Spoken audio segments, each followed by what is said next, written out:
સુરતના પુણા પોલીસ દ્વારા 7 વર્ષથી ફરાર આરોપીની ધરપકડ કરવામાં આવી છે। વિશ્વાસઘાત અને છેતરપિંડીના ગંભીર ગુનામાં વંચિત આરોપી પકડાયો છે। પુણા પોલીસ સ્ટેશન કાર્યવાહી હાથ ધરી હતી અને કાયદેસરની કાર્યવાહી હાથ ધરાઈ છે।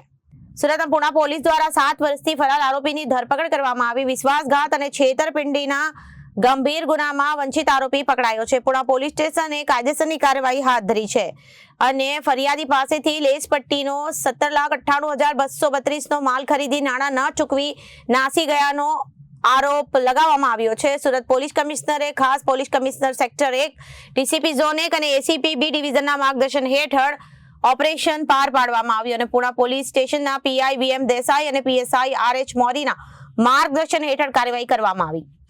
સર્વેલન્સ સ્ટાફ દ્વારા હ્યુમન સોર્સ અને ટેકનિકલ ઇનપુટના આધારે આરોપીએ શોધી કાઢવામાં આવ્યો હતો અને આરોપી સામે કાયદેસરની કાર્યવાહી હાથ ધરાઈ છે। Bureau report Janadesh news.